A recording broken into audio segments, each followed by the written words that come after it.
Hello friends, ఈరోజు మనం ముసాఫర్ the lion king story తెలుగులో తెలుసుకుందాం. మీకు లయన్ కింగ్డమ్ సిరీస్ తెలియకపోయినా ఏం పర్లేదు, ఈ స్టోరీ ఫ్రెష్ గా స్టార్ట్ అవుతుంది అండ్ జస్ట్ ఓల్డ్ క్యారెక్టర్స్ వస్తూ ఉంటాయి. So let's go to the Kingdom. Opening shot లో ఒక లాయన్ స్పీచ్ ఇస్తూ ఉంటుంది. ఆ లాయనే మన సింహ. సింహ వాళ్ళ భార్య పేరు నాలా. తను ప్రెగ్నెంట్ గా ఉంటుంది. సో నాలా వేరే చాటుగా ఉండే ఒక ప్లేస్ కి వెళ్తుంది డెలివరీ కోసమని. బట్ అప్పటికే సింహ అండ్ నాలాకి ఒక డాటర్ ఉంటుంది. తన పేరు కైరా. కైరా అండ్ సింహాతో 1-2 షాట్స్ చూపిస్తారు. తర్వాత సింహ కైరాను వదిలి నాలా దగ్గరికి వెళ్తూ కైరాకి చెప్తాడు, నేను రావడానికి టైం పడుతుంది, కానీ నీకు రక్షణ కోసం టిమోన్ అండ్ పూమా అంకిల్స్ నీకు తోడుగా ఉంటారు అని. ఇక్కడ ఒక చిన్న నోట్, టిమోన్ అండ్ పూమా అనే క్యారెక్టర్స్ ఆల్మోస్ట్ ఫస్ట్ పార్ట్ నుంచి ఉన్నారు. మీకు బేసిక్ గా అర్థం కావడానికి చెప్పాలి అంటే they are like a comedy characters. And Timon and Pumbaa voice over ఇచ్చింది ఆలి అండ్ బ్రహ్మానందం గారు. సింహ వెళ్ళిన తర్వాత టిమోన్ అండ్ పూమా స్టోరీస్ చెప్తూ ఉంటారు. అక్కడ కొంచెం ఫన్ జనరేట్ అవుతుంది. స్కార్ అని ఒక విలన్ లాయర్ ని వాళ్ళే చంపినట్టు హైప్ క్రియేట్ చేసి చెప్తుంటారు. అండ్ నెక్స్ట్ షాట్ లో full rain and Thunders start అవుతాయి. ఆ థండర్ సౌండ్ కి కైరా, టిమోన్ అండ్ పూమా వాళ్ళ డెన్ లోకి పరిగెత్తి వెళ్లి దాక్కుంటారు. కైరా ఆ రెయిన్ థండర్స్ ని చూసి భయపడుతుంది. వాళ్ళ మమ్మీ డాడీని గుర్తు తెచ్చుకొని బాధపడుతున్న సమయంలో ఆ టైంలో డెన్ లోకి ఒక రఫీక్ అని ఒక మంకీ క్యారెక్టర్ వస్తుంది. ఇక్కడ ఇంకో చిన్న నోటు, రఫీక్ అనే క్యారెక్టర్ చాలా ఇంపార్టెంట్ క్యారెక్టర్. ఈ క్యారెక్టర్ కూడా ఆల్మోస్ట్ ఫస్ట్ పార్ట్ నుంచి ఉంది. ఈ క్యారెక్టర్ ఒక తాత ఏజ్ ఉండే క్యారెక్టర్, కొంచెం డిఫరెంట్ గా ఉంటుంది. కైరా రఫీక్ ని చూసి రఫీక్ తాతయ్యాన్ని పరిగెత్తుకుంటూ వెళ్లి పట్టుకుంటుంది. అండ్ రఫీక్ కైరా భయపడడం, బాధపడడం చూసి, నీకు ఒక కథ చెప్తాను, అది మీ తాతయ్య కథ, తనకు గొప్ప మహారాజు, ఇది ముఫాసా కథ అని స్టార్ట్ చేస్తాడు. ముఫాసా అని వాళ్ళ అమ్మా నాన్న ఉండే ప్లేస్ లో వర్షాలు లేక, వాటర్ లేక అన్ని యానిమల్స్ చాలా ఇబ్బందుల్లో ఉంటాయి. ముఫాసాకి వాళ్ళ అమ్మా నాన్న చాలా దూరంలో ఒక ప్లేస్ ఉందని, ఆ ప్లేస్ పేరు మెలేలి అని, అక్కడ కావాల్సినంత వాటర్ ఉంటాయని, చాలా స్వేచ్ఛగా ప్రశాంతంగా ఉంటుంది అని చెప్తారు. అది విన్న ముసాఫా మైండ్ లో ఎప్పటికైనా ఆ ప్లేస్ కి వెళ్ళాలని అనుకుంటాడు. బట్ అనుకోని విధంగా సడన్ గా అక్కడ రెయిన్ స్టార్ట్ అవుతుంది. అన్ని యానిమల్స్ చాలా హ్యాపీగా వాటర్ తాగడానికి వాటర్ స్టోర్ అయ్యి ఒక కయ్య అంటే ఒక వాగ్ అనుకోండి, ఆ ప్లేస్ కి వెళ్తాయి. అండ్ ముసాఫా అండ్ వాళ్ళ పేరెంట్స్ కూడా వెళ్తారు. అక్కడ వాటర్ లో ముఫాసా ఫుల్ గా ఆడుకుంటున్న సమయంలో పెద్ద వాటర్ ఫ్లో వస్తుంది. ముఫాసా వాళ్ళ డాడీ అది నోటీస్ చేసి వాటర్ లోకి వెళ్లి ముఫాసాని నోటితో పట్టుకొని సైడ్ కి విసిరేస్తాడు. బట్ స్టిల్ వాటర్ ఫుల్ అయిపోతుంటాయి. ముఫాసా ఉన్న ప్లేస్ నుండి ఇంకా పైకి వెళ్లాల్సి ఉంటుంది. బట్ ముఫాసా భయపడి వెళ్ళలేకపోతాడు. ముఫాసా వాళ్ళ అమ్మ వచ్చి, నువ్వు జంప్ చెయ్యి, నేను పట్టుకుంటా ముఫాసా, మనకి టైం లేదు అని చెప్తుంది. బట్ ముఫాసా జంప్ చేసే టైంకి ఒక ఏనుగు వల్ల చాలా పెద్ద వాటర్ ఫ్లో వచ్చి ముఫాసా చాలా వేగంగా వాటర్ లో దూరంగా కొట్టుకుపోతాడు. అలా వాటర్ లో చాలా దూరం ట్రావెల్ చేస్తూ ఆల్మోస్ట్ 1 or 2 days తర్వాత ఒక చిన్న చెరువులోకి వస్తాడు. అక్కడ టాకా అనే ఇంకో వేరే తన ఏజ్ లాయన్ తనతో మాట్లాడుతూ, నీకు ఒక సీక్రెట్ చెప్పాలి అని అడుగుతాడు. ముఫాసా ఏంటి చెప్పు అని రిప్లై ఇచ్చినప్పుడు టాకా, నువ్వు చచ్చిపోతావురా, ఈ చెరువులో ముసళ్ళు ఉన్నాయని చెప్తాడు. ముఫాసా వేగంగా ఈదుకుంటూ ఒడ్డుకు వస్తాడు అండ్ టాకా ముఫాసాని పైకి లాగుతాడు. అండ్ ఆ షాట్ లో టాకా వాళ్ళ అమ్మ వస్తుంది. టాకా వాళ్ళ అమ్మను రిక్వెస్ట్ చేస్తాడు, మనతో పాటు ముఫాసాని కూడా తీసుకువెళ్దామని. కానీ వాళ్ళ అమ్మ, మనం ఒక అనాథని మనం చేర తీయలేము, వద్దు అని చెప్తుంది. కానీ ముఫాసా నేను అనాథని కాదు అని జరిగిన ఇన్సిడెంట్ చెప్తాడు. అప్పుడు టాకా వాళ్ళమ్మ యాక్సెప్ట్ చేసి తనతో పాటు తీసుకెళ్తుంది. బట్ టాకా వాళ్ళ ఫాదర్ కింగ్ ఒప్పుకోడు. చాలా నెగిటివ్ గా ఉంటాడు ముఫాసా మీద. ఇంకా చెప్పాలి అంటే తినేయాలని చూస్తుంటాడు. బట్ ఆ టైంలో తన వైఫ్ ఆర్గ్యూ చేస్తుంది. అప్పుడు కింగ్ లాయన్ ఒక కాంపిటీషన్ పెడతాడు టాకాకి అండ్ ముసాఫాకి. దూరంగా ఉన్న చెట్టు ఎవరైతే టచ్ చేసి ఫస్ట్ వస్తారో వాళ్ళు విన్. ఇఫ్ టాకా విన్ అయితే ఇంకా ముసాఫా ఉండడు. ఒకవేళ ముఫాసా విన్ అయితే ముఫాసా ఇక్కడ ఉండడానికి యాక్సెప్ట్ చేస్తా అని చెప్తాడు. రేస్ చాలా బాగా చూపిస్తారు అండ్ ఆల్మోస్ట్ ఇద్దరు కూడా ఈక్వల్ గా ఉంటారు. బట్ టాకా కావాలని ఓడిపోతాడు బికాస్ ముఫాసా వాళ్ళ ఫ్యామిలీలో ఉండాలి అని. టాకా వాళ్ళ నాన్న కింగ్ లాయన్ టాకాను తిట్టి, టాకా మగ సింహాలతో ఉండాలి, ముఫాసా ఆడసింహాలతో ఉండాలి అని చెప్పి అక్కడ నుండి వెళ్ళిపోతాడు. ఆ తర్వాత ఒక సాంగ్ వస్తుంది. సాంగ్ ఏమంత క్యాచీగా లేదు. ఆ సాంగ్ లో టాకా అండ్ ముఫాసా బాండింగ్, వాళ్ళు పెరిగి పెద్ద అవ్వడం చూపిస్తారు. అండ్ ఇక్కడ నుంచి ముఫాసా క్యారెక్టర్ కి మన super star Mahesh Babu voice అనేది స్టార్ట్ అవుతుంది. టాకా వాళ్ళ నాన్న చాలా లేజీ, ఎప్పుడూ తినడం పడుకోవడం. టాకాకి ఒక లాయన్ కి ఉండవలసిన స్కిల్స్ ఏమి కూడా నేర్పించడు. బట్ ముఫాసా వాళ్ళ అమ్మ తనతో పాటు ముఫాసాని తీసుకెళ్లి మంచి మంచి స్కిల్స్ అవన్నీ నేర్పిస్తుంది. టాకా వాళ్ళ నాన్న నా కొడుకు కింగ్ అయితే చాలు, ఇవన్నీ చేయవలసిన అవసరం లేదు కదా అనే థియరీలో ఉంటాడు. సో ఒక రోజు ముఫాసా అండ్ వాళ్ళ అమ్మ వేట ట్రైనింగ్ కోసం వెళ్తారు. అయితే అది టాకా నోటీస్ చేసి వాళ్ళని ఫాలో అవుతాడు. బట్ అన్ఎక్స్పెక్టెడ్ గా ఒక ప్లేస్ లో వైట్ లాయన్స్ ఉంటాయి. ఒక చిన్న నోట్, బేసిక్ గా ఈ వైట్ లాయన్స్ మెయిన్ విలన్స్. అవి మన సింహాల కంటే ఎక్కువ బలమైనవి. ఆ వైట్ సింహాలు ముఫాసా వాళ్ళ మీద అటాక్ చేస్తాయి. ముఫాసా చాలా గొప్పగా పోరాడుతుంటాడు. బట్ అది దూరం నుంచి చూసి వాళ్ళకి హెల్ప్ చేయకుండా భయపడి టాకా అక్కడి నుండి వెళ్ళిపోతాడు. ఫైట్ లో ముఫాసా ఒక లాయన్ ని తోసినప్పుడు ఆ లాయన్ సైడ్ కి వెళ్లి ఒక చెట్టు కొమ్మ కుచ్చుకొని చనిపోతుంది. వేరే వైట్ సింహం అక్కడి నుండి పారిపోతుంది. ముఫాసా వాళ్ళ అమ్మ హోమ్ కి వచ్చి జరిగిన విషయం చెప్తారు. టాకా వాళ్ళ నాన్న కింగ్ లాయన్ ముఫాసాకి థ్యాంక్ యూ చెప్తాడు. నువ్వు లేకుంటే ఈ రోజు నా వైఫ్ ని కోల్పోతుండే అని. అండ్ వాళ్ళు చాలా భయపడతారు. ఆ వైట్ లాయన్స్ వాళ్ళకన్నా చాలా శక్తివంతమైనవి అని. వాళ్ళ డీటెయిల్స్ తెలుసుకోమని కింగ్ లాయన్ వేరే ఒక లాయర్ ని పంపిస్తాడు. టాకా నైట్ వాళ్ళ నాన్న దగ్గరికి వెళ్ళి చెప్తాడు, నేను కూడా వెళ్ళాను బట్ నాకు భయమై వచ్చేసాను అని. కింగ్ లాయన్ టాకాను తిట్టి, నువ్వు కాబోయే కింగ్ వి, అలా చేస్తే ఎలా అని. బట్ నువ్వు ఈ విషయం మాత్రం ఎవరికి చెప్పకు అని చెప్తాడు. అంటే అది ఎట్లా ఉంటది అంటే, ఒక చిన్న పిల్లగానికి సైకిల్ ఎప్పుడు కూడా నేర్పించకుండా తర్వాత నువ్వు సైకిల్ ఎందుకు తొక్కడం లేదు అని తిట్టినట్టు ఉంటుంది. పారిపోయి వెళ్ళిన వైట్ సింహం వాళ్ళ వైట్ కింగ్ లాయన్ దగ్గరకు వెళ్తాడు. అక్కడ చనిపోయిన వేరే వైట్ లాయన్ ఆ కింగ్ వాళ్ళ కొడుకు. అది తెలిసి ఆ వైట్ కింగ్ లాయన్ ఫుల్ గా పగ పెంచుకుంటాడు. టుమారో మార్నింగ్ వెళ్ళి మనం దాడి చేద్దామని చెప్తాడు. పారిపోయి వచ్చిన సింహం, నా కొడుకు చనిపోతే నువ్వు ఏం చేస్తావని తనని ఆ వైట్ లాయన్ కూడా చంపించేస్తాడు. ఇదంతా ముఫాసా టీంలో ఉండే వేరే లాయన్ చూసి, అదే ఎంక్వైరీ కోసం వేరే లాయన్ ని పంపిస్తారు కదా, ఆ లాయన్ చూసి ఫాస్ట్ గా వెళ్లి ఇన్ఫర్మేషన్ ఇస్తారు వాళ్ళు రేపే వస్తున్నారు అని.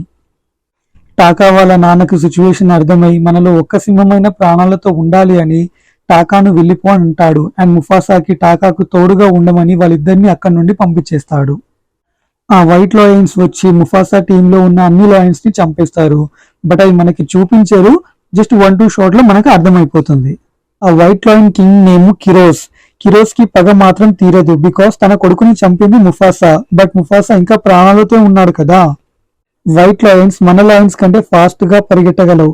సో అవి ముఫాసా అండ్ టాకాని వెంబడిస్తూ ఒక వాటర్ ఫాల్ పైన వెళ్లి ఆగుతాయి. సిచ్యువేషన్ ఎలా వస్తుంది అంటే, ముఫాసా అండ్ టాకాకి ముందేమో వాటర్ ఫాల్ ఉంటుంది, బ్యాక్ సైడ్ ఏమో తెల్ల సింహాలు ఉంటాయి. కిరోస్ ఫుల్ కోపంగా వస్తుంటాడు. ముఫాసా ఫైట్ చేయాలని డిసైడ్ అవుతాడు. బట్ టాకా ముసాఫాని పట్టుకొని వాటర్ లోకి దూకేస్తాడు. వాటర్ లో పడి ఒక చెట్టు కొమ్మని పట్టుకొని టాకా చెప్తాడు, నేనే కాపాడంగా మన ఇద్దరిని అని. అప్పుడు ఒక వైట్ లాయన్ వాటర్ లోకి దూకేస్తుంది. ముఫాసా అంటాడు, ఏంటి ఇందాకేదో చెప్పావు. ఆ వాటర్ లో ముసళ్ళు ఉంటాయి, అవి ఫస్ట్ వైట్ లాయన్ ని తినేస్తాయి. ముఫాసా అండ్ టాకా దగ్గరకు వస్తుంటే ఆ వాటర్ ఫ్లో లో వాళ్ళు తప్పించుకుంటారు. అండ్ నెక్స్ట్ సీన్ లో ఫారెస్ట్ లో ముఫాసా అండ్ టాకా నడుచుకుంటూ వెళ్తుంటే వాళ్ళకి అక్కడ ఒక ఆడసింహం కనిపిస్తుంది. అండ్ ఆ ఆడసింహం పేరు సరబి. ఆ సరబితో ఒక చిన్న బర్డ్ ఉంటుంది. ఆ సరబి వాళ్ళ ఫ్యామిలీని వైట్ లాయన్స్ చంపేశారని, ఆ బర్డ్ ని ఇచ్చి నువ్వైనా బతుకుండాలని వాళ్ళ నాన్న పంపించారని చెప్తుంది. సో నా నెక్స్ట్ సీన్ లో మనకి రఫీకి స్టోరీ చూపిస్తారు. రఫీకి మంకీస్ గ్రూప్ చాలా పెద్దది, కొన్ని హండ్రెడ్స్ ఆఫ్ మంకీస్ ఉంటాయి. అయితే రఫీకి ఒక్కడు డిఫరెంట్ గా ఉన్నాడని, తన వాళ్ళతో పాటు ఉండడానికి వీలు లేదని రఫీకిని అక్కడి నుంచి పంపించేస్తారు. రఫీకి కూడా హ్యాపీగా వెళ్ళిపోతాడు. నేను మిలేలి అనే ప్లేస్ కి వెళ్ళాలి, అక్కడ నా తమ్ముడు నా కోసం ఎదురు చూస్తుంటాడు అని చెప్పి వెళ్ళిపోతాడు. టాకా, ముఫాసా అండ్ సరబికి రఫీకి కనిపిస్తాడు. ఫస్ట్ వాళ్ళు తినేద్దాం అనుకుంటారు. బట్ రఫీకి ఏమీ భయపడకుండా నేను మిలేలి వెళ్తున్నా అని చెప్తాడు.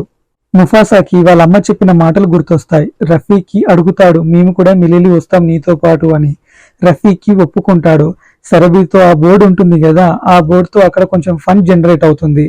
అండ్ రఫీకి ముఫాసా వాళ్ళకి దారిలో వెళ్ళేటప్పుడు మంచి మంచి మాటలు చెప్తూ ఉంటాడు. టాకా సరబిని ఇష్టపడుతూ ఉంటాడు. బట్ సరబి ముఫాసాని ఇష్టపడుతూ ఉంటుంది. టాకా ముఫాసాకి చెప్తాడు, నాకు తను నచ్చింది అని. ఆ తర్వాత వాళ్ళు వెళ్లే దారిలో ఒక పెద్ద లోయ వస్తుంది. వాళ్ళు జంప్ చేయకుండా కిందికి దిగిపోవాలి అని డిసైడ్ అయి వెళ్తారు. వన్స్ దిగి వేరే సైడ్ ఎక్కిన తర్వాత వైట్ లాయన్స్ వస్తాయి. ఫస్ట్ వాళ్ళు అనుకుంటారు మనం ఇటు సైడ్ ఉన్నాం, అవి అటు సైడ్ ఉన్నాయి. వాళ్ళు రాలేరు అని. బట్ ఆ వైట్ లాయన్స్ జంప్ చేసుకుంటా ఫాస్ట్ గా వచ్చేస్తాయి. ముఫాసా వాళ్ళ సైడ్ ఒక ఏనుగుల గుంపు వెళ్తుంది. ముఫాసా వెళ్లి ఏనుగులకి హెల్ప్ చేయమని అడుగుతారు. బట్ ఒక్క ఏనుగు కూడా పట్టించుకోదు.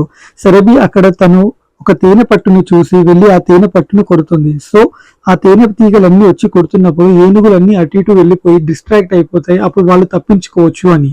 ఆ ఏనుగుల తొక్కిసలాటలో సరబికి ఒక దెబ్బ తగిలి అన్కాన్షియస్ అయి పడిపోతుంది. అప్పుడు ఏనుగుల తొక్కిసలాటలో సరబికి చనిపోకుండా ముఫాసా వెళ్లి కాపాడతాడు. బట్ లేటర్ సరబికి తెలివి వచ్చి అడిగినప్పుడు నిన్ను టాకా కాపాడాడని ముఫాసా చెప్తాడు. ఆ తరువాత వాళ్ళ జర్నీ స్టార్ట్ చేస్తారు. పెద్ద మంచు పర్వతాలు వస్తాయి. వాళ్ళు మంచు మీద నడుచుకుంటూ వెళ్తున్నప్పుడు ముఫాసాకి ఒక ప్లాన్ వస్తుంది. ఆ బోర్డుని పిలిచి మనం వచ్చేటప్పుడు మన అడుగుల గుర్తులు ఉంటాయి కదా, అవి చెరిపేసాయి. సో ఆ వైట్ లైన్స్ వచ్చినా కూడా ఎటు పోవాలో వాటికి అర్థం కాదు అని చెప్తాడు. ఆ తర్వాత సరబికి గుర్తొస్తుంది తనను కాపాడింది ముఫాసా అని. వెళ్ళి అడుగుతుంది ముఫాసాకి. బట్ ముఫాసా మళ్ళీ కాదు, టాకానే కాపాడాడని అబద్ధం చెప్తాడు. బట్ సరబి నాకు అర్థమైందని ఎమోషనల్ గా అడిగినప్పుడు అప్పుడు ఒప్పుకుంటాడు. అది దూరం నుంచి చూసిన టాకాకి ఎక్కడ లేని కోపం వస్తుంది. అటు ఇటు నడుచుకుంటూ వెళ్తూ కాళ్ళు స్లిప్ అయి ఆ వైట్ లైన్స్ ఉన్న దగ్గరికి వెళ్లి పడతాడు. అండ్ అక్కడ కిరోస్, అదే ఆ వైట్ లైన్ కింగ్ ఉన్నాడు కదా, కిరోస్ తో చెప్తాడు నీకు కొడుకు లేడు అని, నాకు నా ఫ్యామిలీ చనిపోయింది, అది ముఫాసా వల్ల. మనం ఇద్దరం కలిసి ముఫాసా మీద పగ తీర్చుకుందామని చెప్తాడు. ముఫాసా వాళ్ళు మెలేలి వెళ్తున్నారని, నేను నీకు హెల్ప్ చేస్తానని డీల్ మాట్లాడుకుంటాడు. టాకా మళ్ళీ ముఫాసా అండ్ సరబి వాళ్ళ దగ్గరికి వెళ్ళిపోతాడు. వాళ్ళ వెనకాల రావడానికి వైట్ లయన్స్ కోసం టాకా పంజా గుర్తులు పెట్టుకుంటూ వెళ్తాడు. ఫైనలీ వాళ్ళు మిలేలికి చేరుకుంటారు. అది ఒక అద్భుతమైన ప్రదేశం. బట్ అక్కడ వేరే యానిమల్స్ ముఫాసా నువ్వు డేంజర్ లో ఉన్నావని చెప్తాయి. అప్పుడే కిరోస్ అండ్ వాళ్ళ వైట్ లయన్స్ అన్ని అక్కడికి వస్తాయి. సరబి అక్కడ ఉండే లయన్స్ ని నేను హెల్ప్ అడిగి తీసుకొస్తాను, ఒక్కడే కాదు మనం అందరం కలిసి పోరాడదామని చెప్పి వెళ్ళిపోతుంది. ముఫాసా అండ్ కిరోస్ కి ఫేస్ ఆఫ్ వస్తుంది. అప్పుడు కిరోస్ చెప్తాడు టాకానే మాకు రూట్ చూపించాడు అని. ముఫాసా చాలా ఎమోషనల్ గా ఎందుకు ఇలా చేసావని అడుగుతాడు. టాకా నీ వల్లే మా ఫ్యామిలీ చనిపోయింది, నేను రాజు అవ్వాల్సింది, రాజు కూడా అవ్వలేదని చెప్తాడు. ముఫాసా కిరోస్ ఫైట్ జరుగుతూ ఉంటుంది. ముఫాసా కిరోస్ ని ఒక చిన్న కొండ మీదకి కిందికి తోసేసి మిగిలిన యానిమల్స్ దగ్గరికి వచ్చి మీరు కూడా ఈ వైట్ లయన్స్ తోటి పోరాడండి అని చెప్తాడు. మిగిలిన యానిమల్స్ మేమెందుకు పోరాడాలి, ఇది నీ గొడవ, నువ్వు చూసుకో అని చెప్తాయి. అప్పుడు ముఫాసా అవును ఈ రోజు ఇది నా గొడవ, రేపు మీ గొడవ, ఆ తర్వాత మీ పిల్లలు అవుతుంది అని ఒక మోటివేషనల్ స్పీచ్ ఇస్తాడు. అప్పుడు మిగతా అన్ని యానిమల్స్ రియలైజ్ అయ్యి ఏకమై ఆ వైట్ లయన్స్ ని తరిమి కొడతాయి. కిరోస్ అండ్ ముఫాసా మళ్ళీ ఫైట్ చేస్తూ ఒక పెద్ద లోయలో పడిపోతారు. ముఫాసా ఆల్మోస్ట్ అలసిపోయి ఉంటాడు అండ్ టాకా కూడా అక్కడికి వస్తాడు. కిరోస్ తన బలంతో ఒక పంజా ముఫాసాకి గట్టిగా కొట్టాలనుకున్నప్పుడు టాకాకి తన మెమోరీస్ అన్ని గుర్తొచ్చి కిరోస్ కొడుకుని చంపింది మా అమ్మ కోసం కదా అని తన తప్పుని రియలైజ్ అయ్యి తొందరగా వెళ్లి ఆ దెబ్బను టాకా తింటాడు. కిరోస్ తన కొడుకుని చంపింది ముఫాసా అని, తనని ఎలా అయినా చంపాలని వాళ్ళు ఫైట్ చేస్తూ అక్కడ ఉన్న ఒక వాటర్ లో పడిపోతారు. ఇద్దరు కూడా అలసిపోయి ఉంటారు. బట్ కిరోస్ పగతో వాటర్ లో కిందికి వెళ్లి ఇంకా కొడుతూనే ఉంటాడు ముఫాసాని. ఇంతలో ఫైట్ లో ఒక పెద్ద రాయి వాటర్ లో పడి వాళ్ళ దగ్గరికే వస్తూ ఉంటుంది. ముఫాసా అది చూసి ఆ రాయి నుంచి ఎలా అయినా తప్పించుకోవాలని తను ఎస్కేప్ అయి కిరోస్ ని ఆ రాయి కిందికి నూకేస్తాడు. ఇక్కడితో కిరోస్ చాప్టర్ క్లోజ్ అయిపోయింది. ముఫాసా పైకి వచ్చినప్పుడు అన్ని అనిమల్స్ నువ్వే మా రాజు, నువ్వే మా రాజు అని అరుస్తుంటాయి. బట్ ముఫాసా కాదు ఇది మీ విజయం, మీ అందరి విజయం అని చెప్తాడు. బట్ రఫీకి వచ్చి కాదు నువ్వే రాజు, ఎందుకు అంటే వాళ్ళు పోరాడేలా గెలిచేలాగా చేసిన దానికి కారణం నువ్వు కాబట్టి నువ్వే రాజు అని అంటాడు. అండ్ ముఫాసా వాళ్ళ ఒరిజినల్ అమ్మ అక్కడ ఉంటారు. 1-2 షార్ట్స్ ఎమోషనల్ గా ఉంటాయి. ఆ రోజు నాన్న చనిపోయారని, నువ్వు ఏ రోజైనా ఇక్కడికి వస్తావని నాకు తెలుసని వాళ్ళ అమ్మ చెప్తుంది. టాకా కూడా అక్కడికి వచ్చి నన్ను క్షమించు ముఫాసా అని చెప్పి తన పేరు టాకా నుండి స్కార్ అని పెట్టుకొని అక్కడి నుంచి వెళ్ళిపోతాడు. సో ఈ స్టోరీ రఫీకి కైరాకి చెప్తాడు. కైరా ఫుల్ గా హ్యాపీ అయ్యి నేను కూడా ముఫాసా తాతాలాగా అవుతాను అని అంటుంది. రఫీకి నవ్వి అవ్వాల్సిన అవసరం లేదు, నీలో ఉన్నది ముఫాసా రక్తం అని అంటాడు. సో అప్పుడే సింహ అండ్ నాలా ఒక చిన్న బేబీ లాయన్ తో హోమ్ కి వస్తారు.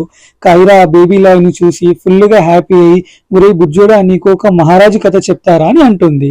సో ఇక్కడ హ్యాపీ ఎండింగ్ అనేది అయిపోతుంది. మీకు ఈ వీడియో నచ్చితే లైక్ చేయండి, షేర్ చేయండి అండ్ సబ్స్క్రైబ్ చేయండి. Thank you for watching this video. Vande Mataram.